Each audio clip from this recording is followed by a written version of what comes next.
Good morning, good afternoon, good evening, wherever you're at in the world. Thanks for coming to the Sawtooth Software webinar entitled Tips and Tricks, Key Drivers Analysis.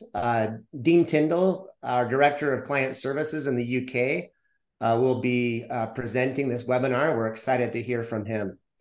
We will be recording this webinar, so we'll send out an email to everyone who's registered and receive a recording of the webinar. There's also a Q&A area here in Zoom that you can use. We encourage you to use it. Ask any questions that come to mind. We have some of our experts that will help answer any questions that you have. Keith Sean, Brian Orm, Aaron Hill, all on the call. That will help out. So without further ado, take it away, Dean. Thank you for the introduction, Justin, and thank you everyone for giving us your time on this Wednesday afternoon. Today we're going to discuss key drivers analysis and some tips and tricks, and really just the process of undertaking it from the very beginning through to delivering recommendations. So on our agenda today, we're going to quickly start off with what is key drivers analysis, for those of you in the room who don't know what it is. We're going to talk about the importance of understanding the problem. We're going to understand how to decide on which inputs we use for the models, what scales and what data structure we might have, and how we can deal with some of those issues that come with that. We're going to talk about the biggest problem in doing key drivers analysis, which is multicollinearity, and how we might be able to overcome that by choosing the best method to use. And finally, once we've decided on all of these different things, we're going to briefly talk about how we can use this information to create recommendations for our clients. So first off, what is key drivers analysis?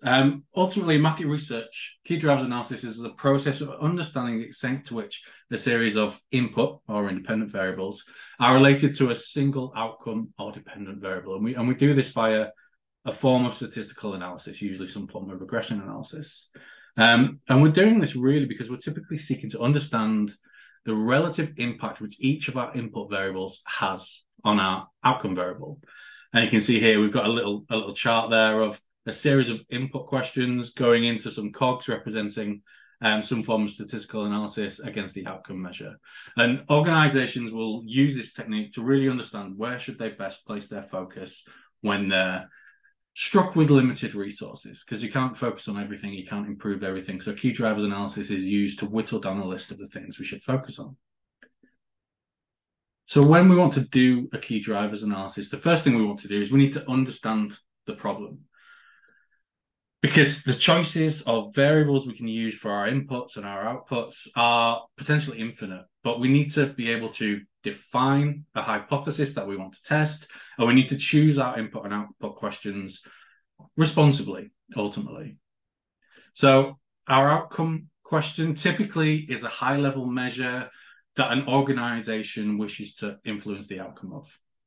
And our input or independent variables are typically lower order measures which we hypothesize can influence our outcome measure, and which ideally the organization can also influence. So we need to create a model to answer the different hypotheses that we might have for our outcome measure and our input variables. So we need to decide what we want to use for each of those.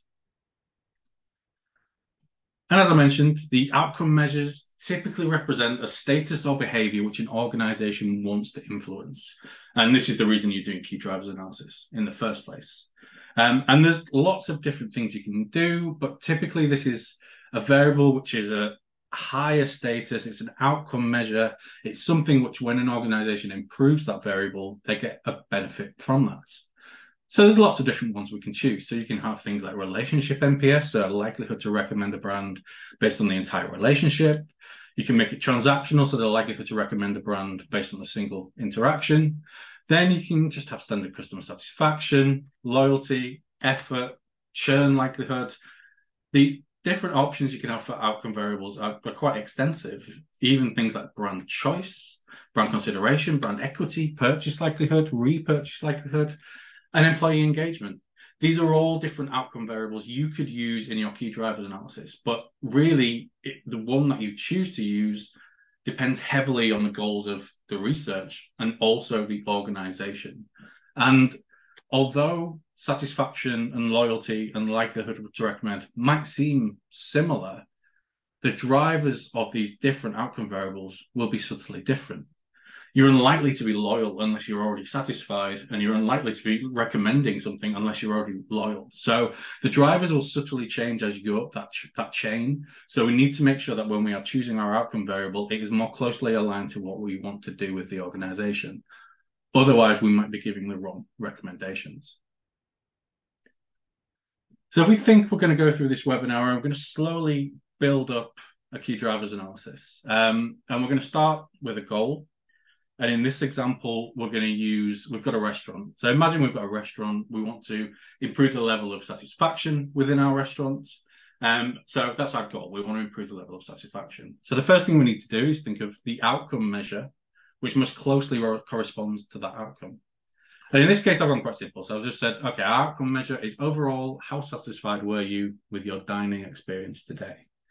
So we're going to create a model using key drivers analysis that's going to help us understand how we can best influence that outcome measure. So we've got an outcome. Great. The next thing we need to do is determine what our inputs are. And it can be really tempting here to just throw in the kitchen sink and putting every different variable you can imagine into the model to see what's going to happen.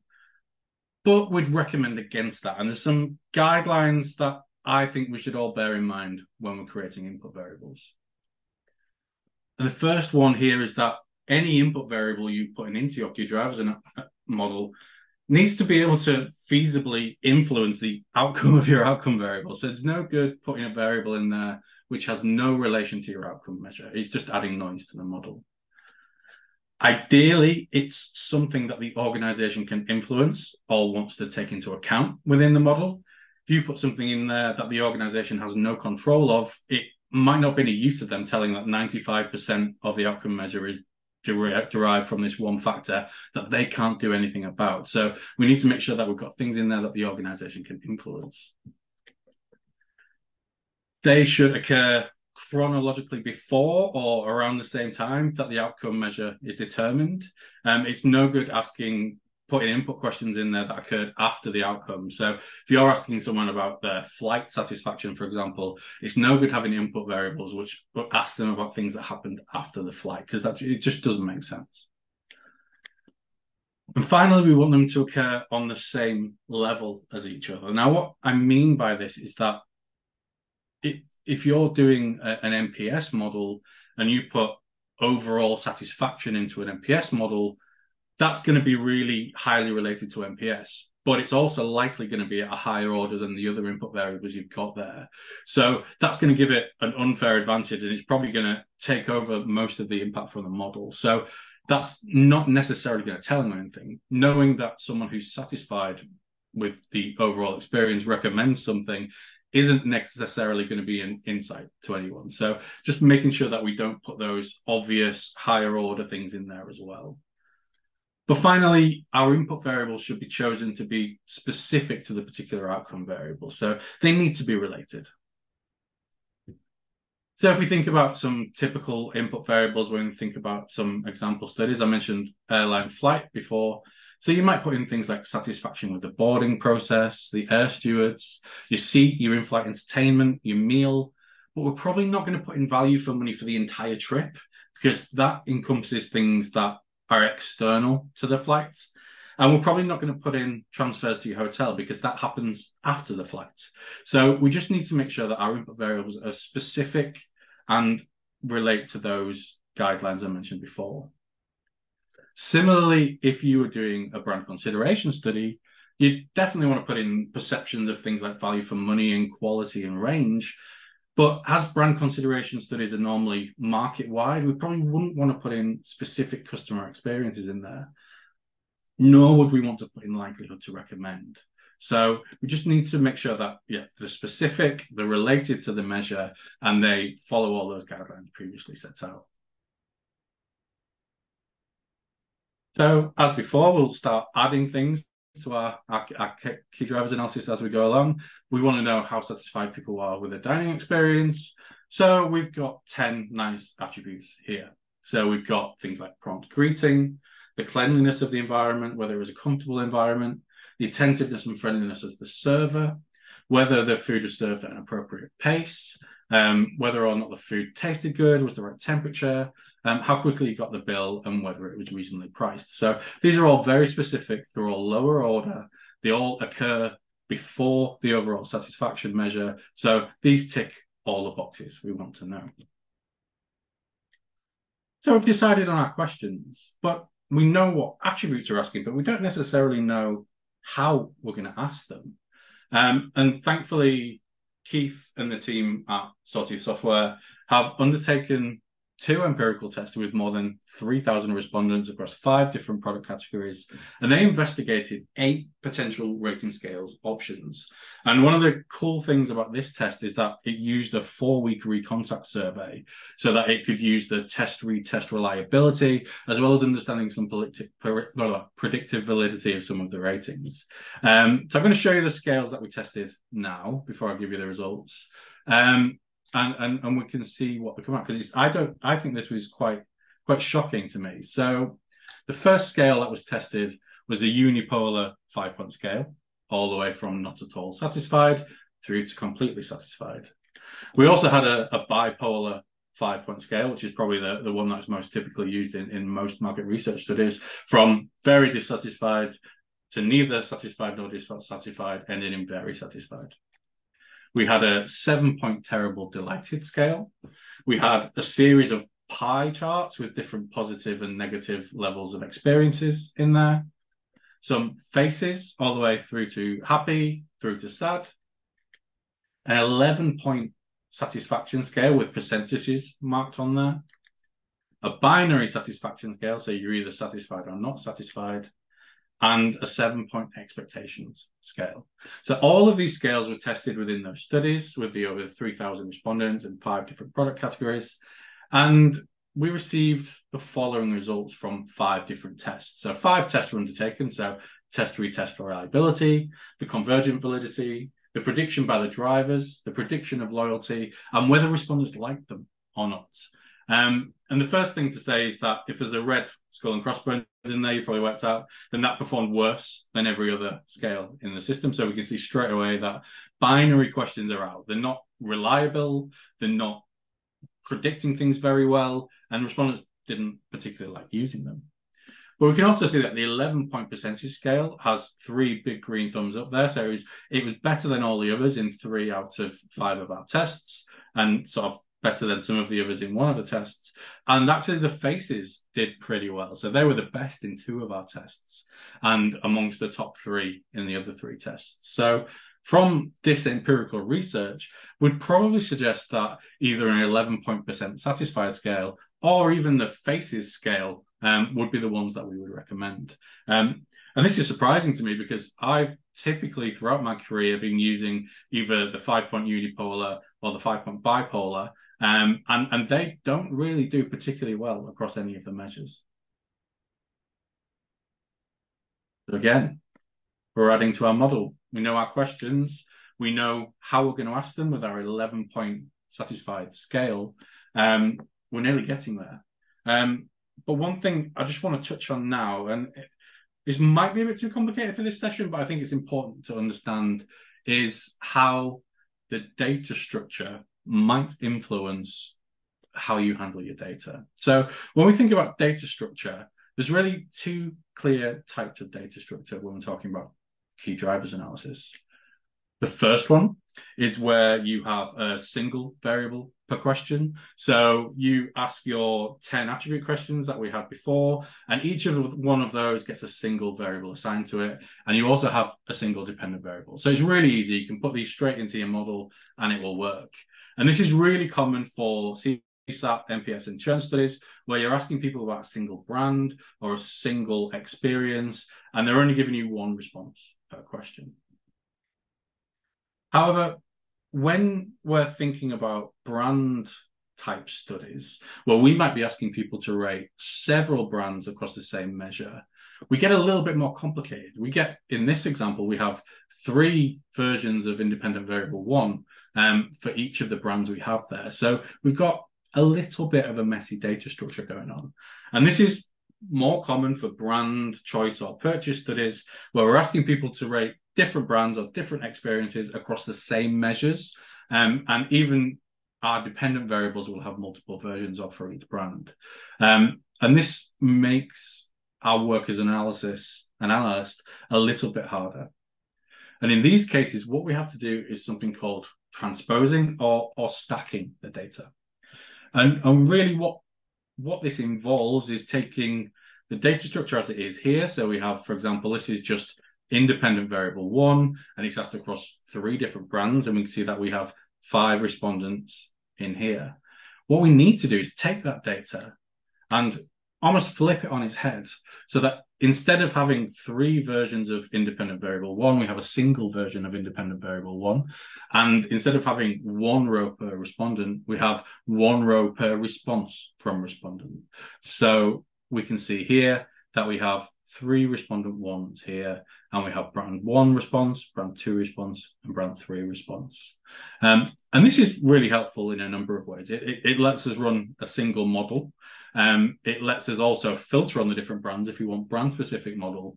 But it really lets us understand what's happening across the entire market, what's driving our dependent variable across all of these brands, rather than just looking at each brand individually. So it's a useful trick to know.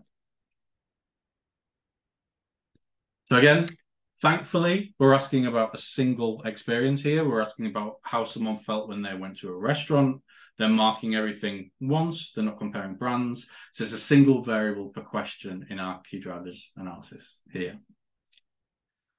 So we've basically written our questionnaire. We know what the data structure is going to be like, so we know there's nothing fancy needed here. Now we need to understand, okay, what method of statistical analysis should I use for my key drivers? And this is pretty much a key decision to make in the decision-making process, because due to factors we'll talk about later, it can have a big impact on the results you're going to get out the back end. And popular methods for doing key drivers, I'm not going to tell you whether they're right or wrong at the moment, are things like correlation analysis, linear regression, average over orderings techniques, random forest, or even structural equation modeling for those people who have more time than I certainly did as an analyst.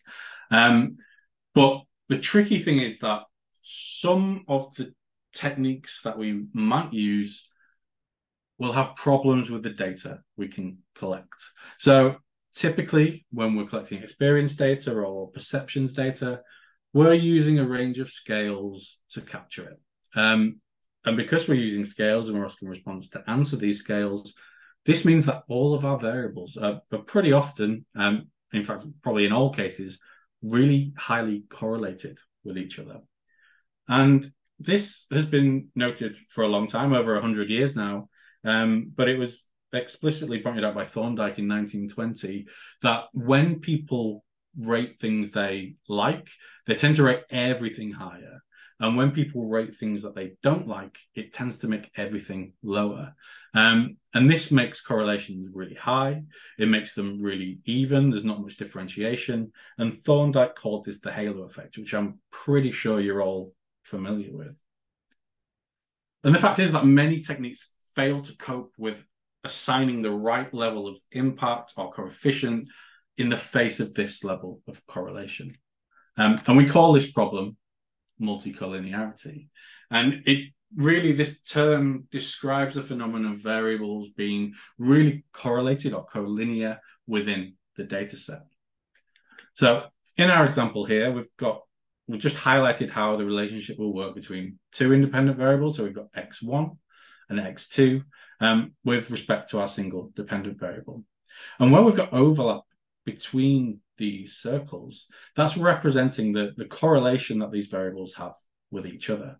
So we can see that not only are our independent variables correlated with our dependent variable, which is a good thing, that's what we're testing for, we can see that they're also correlated with each other. And part of that correlation overlaps, importantly. And this overlap can cause issues depending on which technique you're using. So, for example, With correlation analysis, all of the overlap is credited to each of our individual independent variables. So we see here that x1 would receive this amount of overlap in terms of its correlation coefficient. However, x2 would also receive this amount of correlation in its coefficients. And this means that we're double counting impact across all of our independent variables. And this is the reason why we have the high and flat coefficients that Thorndike talked about over 100 years ago. And the reason why this is necessarily bad is you can quite often get very little differentiation in your outputs. You're telling your clients, your stakeholders, that this is slightly better, this is slightly worse. We don't really know how much better or worse they are because of all that overlap. But with regression analysis, we have the opposite problem. So only the unique variance shared but with our dependent variable is credited to each of our independent variables. So for x1, it would be this shaded area here. For x2, it would be this area here. But we would almost ignore this middle area there. So this can often lead to low regression coefficients or even negative regression coefficients. And it results in the variables with the higher shared variant, unique shared variance with the dependent variable being favored in the model over a variable which might be important, but also shares a lot of correlation with other things. And then the other problem we have when we run into extreme multicollinearity, which, to be frank, a lot of market research data has, is that overlap there becomes tiny. So we're measuring tiny slithers of overlap in our regression analysis, and any slight shift is going to cause an instability. So if you put a filter on there or run a different subgroup, you might result in pretty huge differences in your regression model, even though all you've done is shifted one of these variables over to the right-hand side slightly. So having extreme multicollinearity and using regression analysis is a huge cause of instability in your model over time. And when we run these techniques, so we've got our 10 attributes here relating to overall restaurant satisfaction, we get pretty interesting results. So we can see here amongst our squared correlations that they're all pretty much the same, a lot of 0.15s dotted around. We can see that attentive server is pretty higher, as is food taste, but most of them are around the same level, which obviously isn't great. But and also we can see evidence of that double counting there, because the variance explained by our correlations is 188%. So we're almost double counting all of the impact in our model. And when we look at regression analysis, it doesn't get much better. So we've got a situation where cleanliness has a negative coefficient assigned to it. So this indicates, if we were to take it at face value, that the dirtier the restaurant, the more satisfied the customer, which we know isn't going to be the case. But we've also got coefficients that are near zero. So a comfortable environment here has an almost near zero coefficient for the regression. So we're getting a lot of our variance assigned to maybe 2 of our attributes, which do correspond to the correlation analysis, but there's a lot of weird stuff going on here. And because we're not double counting, then the variance explained by our regression model, or our R squared, is 36%. So when we use correlations and regression analysis with this multicollinear data, we're really making things difficult for ourselves. But never fear, there is a solution. And one of the solutions, there's multiple solutions, but the solutions I'm going to talk about today is average over orderings. And this really helps to unpick all of that multicollinearity within the data. And the reason, or the way it does this, is by it takes every independent variable and it enters them into the model individually, in turn, and in every possible order it could be. And this allows the unique variance of every measure to be captured in each situation. And then we can just take the average impact across every model we run. So I'm going to give you an example now. And let's assume we've got 3 independent variables in our model. We'll keep it nice and simple. And the first model we run a model with just attribute A. Then we add B into the model. Then we add C into the model. Then we do another model just with attribute A. Then we add C into the model. Then we add B into the model. And then we go through every single possible combination in 1s, 2s, and 3s in every possible order. And we take the average contribution to R squared across all of these models. So it removes that multicollinearity impact by giving every item a chance to star on its own and with other people and to see where that shared variance goes. However, it's not all rosy because, as you just saw from the horrendous amount of builds I just had to do in that previous chart, average over orderings needs a lot of models to measure the attribute impact. It's pretty computationally intensive. For a model with 21 independent variables, there are 5.1 times 10 to the 19 individual regression models which needs to be run. And this is more than the grains of sand on the entire planet. So it's huge. It takes a long time. So it's going to have a big impact on how long it takes to run. And models can often require more than a day to run when you've got over 30 predictors. I've had several of those models run overnight and fail because Windows have forced an update on me. So it's not necessarily a great thing to have a model that's going to take a full day. However, this is where a technique called Johnson's epsilon comes in. So in the year 2000, Johnson proposed a way of relating the survey variables to their orthogonal transformations. The result, which is called Johnson's epsilon, is really just an algebraic solution for dividing up that overlapping variance that we talked about before that works for any number of predictors. And really, it does using just maths. It does using the maths what average over orderings does with brute force. So Johnson's epsilon doesn't have to go through every single combination. It can calculate it. So it's much more efficient. And actually, the results are highly correlated with each other. So if we look here, we can see that Johnson's epsilon has a correlation of 0.997 with the average ordering technique, despite it taking significantly less time to run. So Johnson's epsilon is definitely something that we would be recommending if you've got much larger studies. So it's getting exciting because we know our goal. We know our output variable, we know our input variables, we know the scales we're going to use, we know the single variable per question data structure is what we have, and we know that we're going to use either an average over orderings technique or a Johnson's epsilon technique. So we're pretty much there. We're just at the point where we need to click run on our model. And when we do, and we can compare it to our previous elements that we shared before, we can see we get some similarities. So we can see that our variance explained is still 36% because ultimately we're explaining the same as the full regression model before. But our coefficients are much more differentiated than we saw with the correlation analysis. So we are able to see where there's peaks and troughs of different things being important. As well, important for us is that we now see that cleanliness does not have a negative coefficient. Comfortable environment does have an impact. And one of the nice things about relative weights or Shapley value or average over ordering is that they are summing to 1. So it makes it easy to understand those coefficients. And this is for a couple of ways. So rather than just looking at the decimal points here, you can simply transfer them to a percentage. In this case, the average is 10, so it makes it quite easy to know what's above and below average. However, I found in my career that using index to 100 is typically helpful for clients because this means that no matter how many inputs you have, your average is always going to be 100. So that's quite easy to relate to people. So to do this, you just divide each of the coefficients by the average and then multiply it by 100.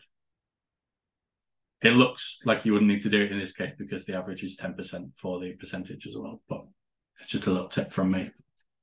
And when we do that and we chart it with our average line, we can clearly see the key drivers. So we can see that customer satisfaction is mainly driven by the taste of the food, the attentiveness of the server, and being reasonably priced, with everything else being below average. However, things like appropriate pace and food temperature is not too far from the average. But one thing I'd like to point out at this point is Just because cleanliness is at the bottom of the list here does not mean that it's not important. The analysis would seem to indicate that it is, but there's a few interpretation tips we need to think about when we're running key drivers analysis.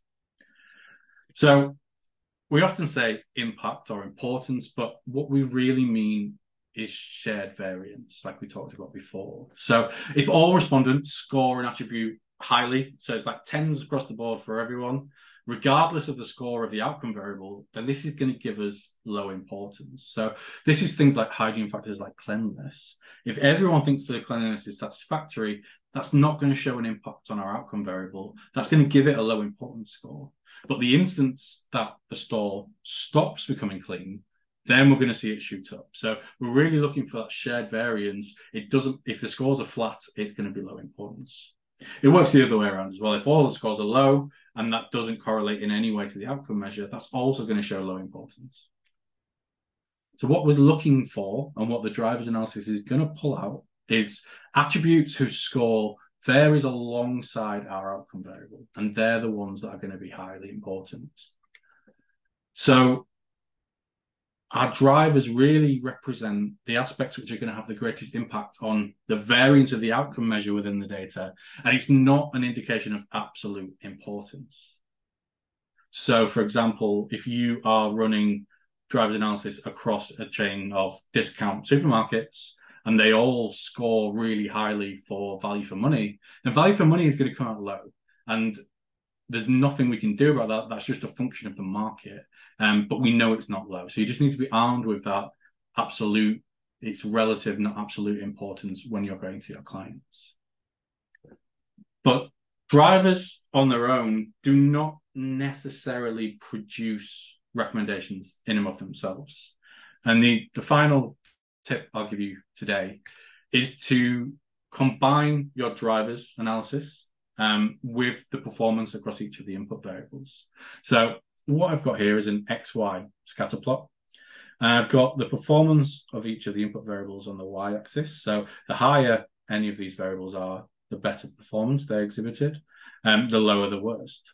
And I've also put the importance on the X-axis from left to right. So the further along the right any of your attributes are, the more important they are.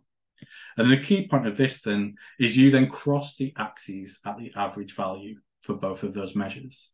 So over here, I think the average performance is around 55. And because I indexed around 100, my average driver is 100. And what we see is 4 nicely defined quadrants. And these are really handy. So we'll go through these in probably order of least importance to most, but the top left quadrant is where you have high performance and low importance. So you should monitor these so that if your performance drops, you're aware of it and you can fix it, but they don't have that really strong relationship with overall satisfaction. So we're not going to make them our core priority. In the bottom left-hand quadrant, we've got low performance and low important variables. These should be like secondary focuses of attention. They're not hugely important in driving our overall measure, but we are still pretty weak at those elements, so we need to improve them. This bottom right-hand quadrant is really the priority quadrant. These are showing high importance, but low levels of performance. Anything in here, we need to prioritize because it's strongly related to our outcome measure, and we're really performing pretty weakly. And anything in the top right, these are your high performance, high importance attributes. We should tell people about these. We should celebrate these because they're really good at driving your outcome measure and you're performing pretty well at them too. If we think about everything we've gone through today, we started with our goal of how can I improve the level of satisfaction in my restaurant? And we've done a key drivers analysis. We worked out what questions we were going to use. We looked at the scales we thought were best for it, and we designed our experiment. And we got to recommendations. And when we have the recommendations from the slide before, we can say, okay, well, the taste of food is the single most important driver of customer satisfaction. It was clear, it was huge, it had an index of 270. But our customers tell us that this is our strength. So we need to maintain this performance and tell more people about it. But actually, the secondary drivers of satisfaction were value and attentiveness of staff. And our customers told us that these were relative areas of weakness. So we need to make sure that any plan we do is focusing on improving these measures because they're going to give us the biggest bang for our buck if our goal is to improve satisfaction. So there we go. So we've talked a lot about drivers, and I'm delighted to say that actually Johnson's Epsilon is going to be included within a future release of Lighthouse Studio. So this will allow you to undertake key drivers analysis on both data collected within our platform or imported from elsewhere. And this will hopefully be available by Q1 2024. So I am very excited for this. It's I think it's a great addition to Lighthouse Studio, and I hope that you all will use it a lot. I know I will. And if you're not currently a customer of our products, you can find out more by visiting sawtoothsoftware.com/lighthouse-studio or sawtoothsoftware.com/discover for finding more about our online platform. And you can also sign up for a free account at Discover, which will allow you to undertake surveys with up to 50 free respondents. Thank you very much. Is there any questions?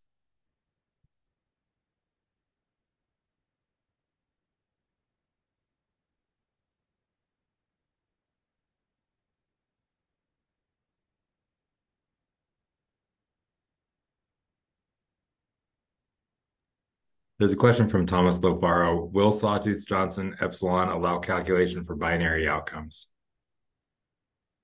I think Keith is currently penning an answer, so I'll let him finish that one.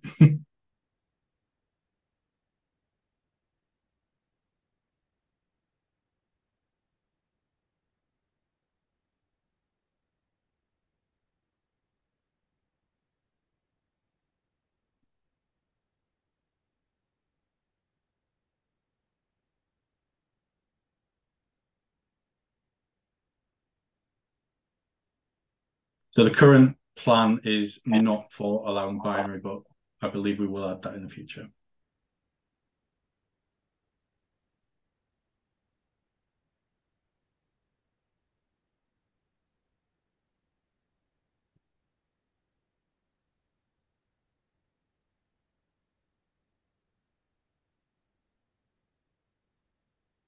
I'll just pipe in here. One of the questions that came up that I thought was interesting that maybe Keith can turn on his microphone and answer is whether the average over orderings is essentially equivalent to just running all possible subsets of independent variables. And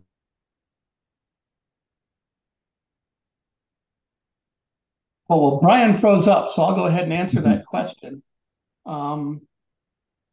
When you run an all possible subsets regression, you're running every it's like every attribute could be on or off, and so you're creating a full factorial design of all those ons and offs, and you're running so you're running variable x1 by itself, x1 with x2, x1 with x2 and x3 and x5, every possible combination. So, but with averaging over orderings, you're not really doing that. What you're really doing is saying, well, I'm going to enter all my variables in the model, but I'm going to look at every possible order of entering those models. And then what's going to happen is the analysis is going to look at the incremental R squared, say, that happens when you add variable x1, when you add it first, when you add it after variable x2, when you add it after variable x3, when you add it after variable x2 and x3, when you add it after a variable x2, x3, x7, and x10, it's going to look at it in every possible order, and then it's going to divide that incremental impact in R squared that it has across all it's going to average those across all the orderings. That's how it works. So it's really, it's similar because all possible are the same words in there, but they're talking about different things. So it's not the same. Thank you, Keith. An anonymous attendee has asked if this will be available in the analysis module of Sawtooth. And yes, it will. The plan is in the next release, which I believe will be in Q1. And this will be something you can find in the analysis tab. And you will be able to add it just like a CBC exercise.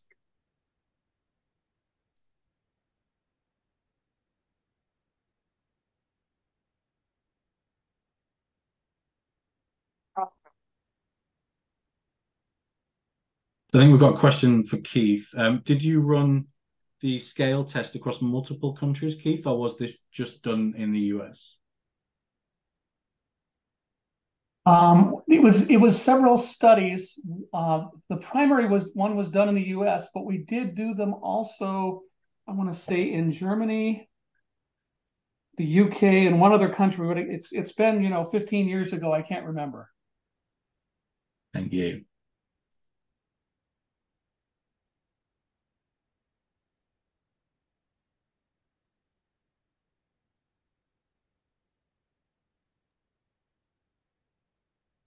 Keith, I've got a question for you. The 5-point scale didn't, both variations of the 5-point scale, which is, I'm guessing, is the most commonly used thing out there, didn't perform quite as well as the 11-point scale. What if an organization's already using a 5-point scale? What are the pros and the cons of shifting over to an 11-point scale? Should some pre-testing be done to make sure that what you found is going to hold for the particular client that may be interested in changing over to an 11-point scale? Well, I think there's two things I'd like to answer there. First off, I doubt that the 5-point scale is the most widely used one, given the pervasiveness of the NPS measure. I suspect that a 10 or 11-point scale these days is probably more common. But to answer your question, certainly if you're going to, I would be very careful about changing the dependent variable, just because most of these kinds of studies, especially in customer sat, are done in a tracking environment. And so you might have years and years worth of tracking data that you can trend.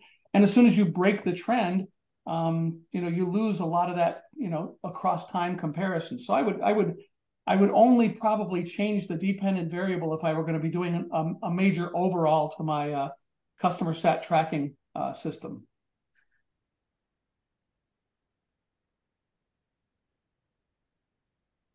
Yeah, anytime I've tried to change scales for a client, it's ended disastrously. Do with that what you will.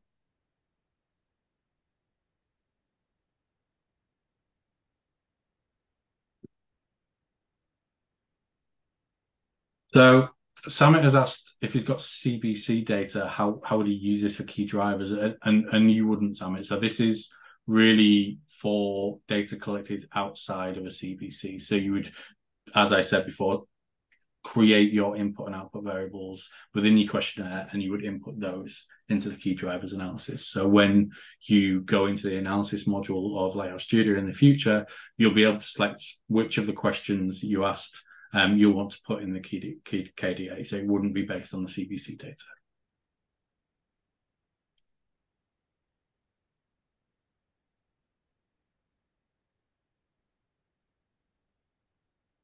Okay, well, given there's no more questions coming in, I'd like to thank you all for your time today. And hopefully we'll see you at our next webinar. Thank you, Dean. Thank you, everyone, for attending. We are excited to see key drivers analysis coming to Lighthouse Studio and probably Discover in the future. Again, we'll be sending out a link to this recording so that you can watch it or review it. And with that, thank you very much.